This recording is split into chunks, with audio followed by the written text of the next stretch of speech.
안녕하세요. 대원 멘토 신범철입니다. 오늘 알아볼 기업은 효성화학이고요. 효성화학에 대한 이슈, 그리고 현재 주가가 어떻게 흘러가고 있는지 한번 같이 살펴보도록 하겠습니다. 일단 이제 지난 시간에 했었던 얘기는 효성화학이 결국 이제 PP, TPA, NF3 가스, TAC에 대한 사업을 한다라고 했었습니다. 하지만 이제 PP 같은 경우는 이제 베트남 법인에 대한 문제로 인해서 공장 가동이 제대로 되지 않았고, 또 전반적으로 석유화학이 글로벌적으로 악화가 됐었기 때문에 효성학이 한 3천억 정도의 대규모 영업 손실을 냈다라고 했었죠. 그리고 이제 그 과정에서 또 작년에는 이제 필름 사업 부분을 담당하고 있던 대전 공장을 이제 철수했다라는 얘기도 했었습니다. 하지만 그 전에 효성학이 이제 주요적으로 가야 될 산업이 이제 NF3 가스다라는 얘기도 했었죠. 결국 이제 이 NF3 가스라는 거는 반도체에 이물질이 있다면은 이제 이거는 칩의 불량을 야기시키기 때문에 이거를 제거하기 위해 쓰는 가스가 바로 NF3 가스다라는 겁니다. 그렇기 때문에 효성화학은 이런 특수가스 부분을 이제 반도체나 이 디스플레이 제조 공정에 들어갈 수 있는 이물질을 세척하는 데 쓴 NF3 가스를 조금 중점적으로 봐야 된다라고 했었죠. 그리고 이제 효성화학은 이런 부분들을 조금 키우기 위해서 8월 달에 이런 충북 옥산 공장에 이제 1,200억 원을 투자를 해가지고 2,000톤의 생산 시설을 만들었다라는 거였습니다.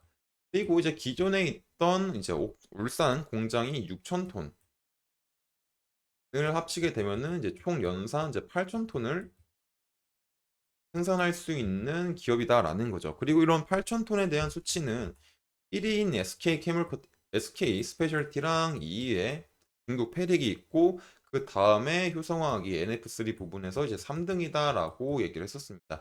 그렇기 때문에 이제 효성화학은 이렇게 점유율적으로만 3등일 뿐만 아니라 이제 삼성전자와 SK하이닉스 등 이제 비롯한 국내 반도체 회사의 제품을 공급하면서 이제 장기간 안정적인 수익을 보여왔었던 사업이었죠. 그렇게 이제 장기적인 안정적인 수익을 보여주면서 글로벌 선도율을 가진 분야에도 불구하고 전반적인 효성화학에 대한 상황이 좋지 않았기 때문에 이런 부분들이 많이 묻혀 있었다. 그래서 이런 효성화학이 알자 특수가스 부분을 조금 더 부각시키고 싶은 의지도 있었겠죠. 하지만 이런 부각시키고 하자는 의지보다는 효성화학에 대한 재무가 좋지 않다라는 게 이제 중요한 거겠죠. 결국에 효성화 같은 경우는 이제 올해 1,000억 원 정도 규모의 이제 회사채가 만기가 되고 있는 상황이죠. 하지만 효성화 같은 경우는 이제 1,000억 원을 갚을 만한 현재 현금성 자산이 없는 상황이다. 그렇기 때문에 이제 작년 초에 발행한 이제 회사채 전량이, 그리고 이제 작년 초에 발행한 회사채 전량도 이제 미매각 정도로 이제 효성화학에 대한 시장 투자 수요도 낮은 상황이고, 그 상황에서 자본금까지 없다 보니까 효성화학에 대한 신용 등급도 하락을 하게 돼서 이제 외부에 대한 차입 여력도 굉장히 많이 줄어든 상태죠. 그렇기 때문에 효성화학이 이런 알짜 특수가스 사업부를 떼놓음으로써 이를 통해서 얻을 수 있는 돈으로 이제 현재 이제 자금 조달을 하겠다. 그래서 이런 자금 조달로 이런 회사채에 대한 부담을 조금 내려놓고자 하는 의지가 엿보인다라고 했었습니다. 그래서 지금 이런 효성화학의 알짜 특수가스 사업부 투자 유치에 대한 기사를 살펴보게 되면은 결국 이제 효성화학 알짜 특수가스 사업부 투자 유치를 본격화한다. 이런 분사 후 신설법인 기업 가치 1조 회사 지분 최대 49% 매각하면 5천억 원의 현금화라는 거죠. 생산량 기준 글로벌 사임이 사모펀드가 많이 관심을 가지고 있다. 그래서 이제 효성화학이 이제 특수가스 사업부 투자 유치 작업을 본격화한다라는 거고, 이번 투자로 유치를 통해서 약 5천억 원을 확보할 것으로 전망된다라는 얘기입니다. 그리고 이제 그 과정에서 이제 효성화학은 특수가스 사업부를 자회사로 떼는 뒤 투자자로부터 구주 및 신주를 포함 5천억 원을 투자받을 계획이고, 효성화학은 분사되는 신설법인의 가치를 1조 원 이상으로 희망하고 있다라는 걸 알려져 있다라는 것입니다. 그래서 이제 결국에 효성화학이 이같이 알짜 사업부 지분을 내놓은 것은 자금 조달을 통한 재무 개선이 시급한 상황이다라는 거죠. 그리고 이제 이 밑을 한번 보시게 되면은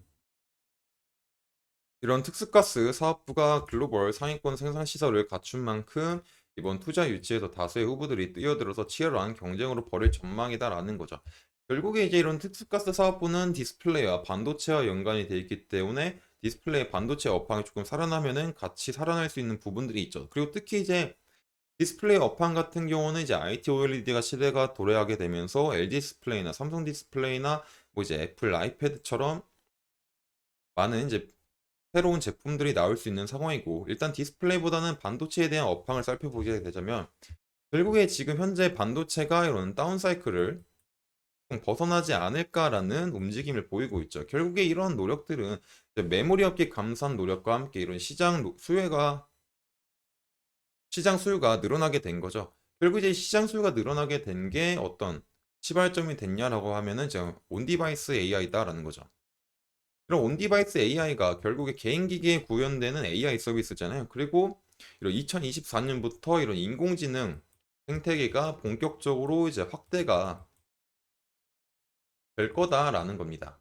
그리고 이제 인공지능 챗GPT로 이제 온디바이스 AI에 대한 반도체 사용 증가하게 되고, 이에 맞는 메모리도 많이 발전하게 되는 거죠. 그러니까 다시 말하게 되면은 결국에 인공지능을 만드는 인프라가 현재 구축이 되고 있는 사업 초기 단계이고, 또 이렇게 구축이 되고 나서 앞으로 온디바이스 AI가 시장이 커지면 커질수록 그에 맞는 반도체 사용에 대한 증가와 수요가 증가할 거기 때문에 이런 반도체에 대한 수요가 지속적으로 증가할 수 있다. 그리고 이런 반도체에 대한 지속적인 증가로 인해서 이 반도체 이물질을 제거할 수 있는 NF3 가스에 대한 시장 상황도 나름 긍정적으로 바뀔 수도 있다라는 점이죠.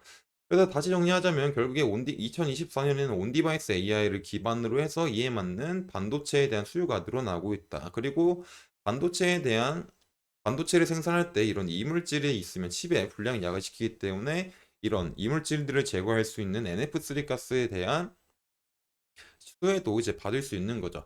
그렇기 때문에 효성화학이 지금 현재 재무 상태가 좋지 않아서 NF3 사업 분야를 이제 분사를 하지만, 이제 NF3 가스를 이제 자회사로 두고 그 자회사가 이제 매출액이 잘 나오게 된다면 효성화학 입장에서도 좋은 결과를 낼 수 있기 때문에 한번 기대해 보면은 좋지 않을까라고 생각을 합니다. 그래서 일단 효성화학에 대해서 이슈는 여기까지 맞추기로 하고요. 일단 주가를 한번 살펴보게 되면은 일단 효성화학과는 좋은 상황이 아니죠. 주봉상 이렇게 봤을 때 크게 한번 상승을 했다가 다시 이제 하락을 하고 있고, 그렇기 때문에 이제 큰 틀로 보자면 저점은 이제 5만 1천 원 부근이고, 이제 고점은 이제 42만 원 부근이다라고 볼 수 있을 것 같습니다.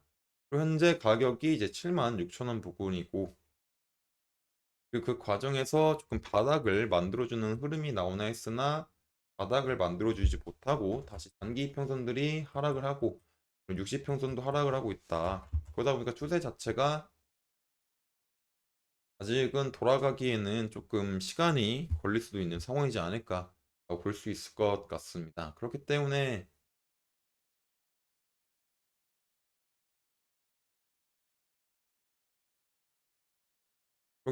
일단은 주봉상에서도 좋은 상황은 아니고, 일봉에서 조금 더 자세하게 보자고 하면은 여기 고점부터 쭉 하락을 하다가 이제 1만 8천 원 부근에서 반등이 오면서 바닥을 만들어주는 흐름이 나오나 했으나 바닥을 만들어주지 못하고 다시 빠지면서 지금 현재 7만 6천 원에 위치하고 있죠. 그리고 그 과정에서 이평선들의 상태를 보시게 되면은 이제 5평선, 10평선, 20평선, 60평선 하락을 하고 있고 120평선까지 이제 하락을 하고 있다 보니까 이제 역배열의 상황이 같다라고 볼 수 있을 것 같아요. 그렇기 때문에 지금 당장 어떤 반등의 시나리오를 우리가 한번 생각해 보자면, 여기서 이제 주요적으로 이제 지지 구간이 사실 조금 없기는 합니다. 그러다 보니까는 이제 현 부근에서 조금 멈춰주고 떨어지더라도 만약 현 부근에서 이런 식의 횡보에 대한 모습을 보여주게 되면은 하락하고 이평선들이 좀 풀려지게 되면서 단기적인 추세가 상방으로 나올 수도 있는 그림이 만들어질 수도 있겠죠. 그러다 보니까는 지금 상황에서는 가격이 최저점을 조금 지켜주면서 이런 식의 횡보에 대한 모습이 나와주면은 그래도 긍정적인 흐름을 생각해 볼 수 있지 않을까라고 생각합니다. 그렇기 때문에 지금 당장 중점적으로 봐야 될 거는 지금 현 부근을 잘 지켜줄 건지를 봐야 될 것 같고요. 그렇기 때문에 이제 주가에 대한 추가적인 변동 사항이랑 이런 효성화학의 추가적인 이슈가 있는지를 살펴봐야 되겠죠.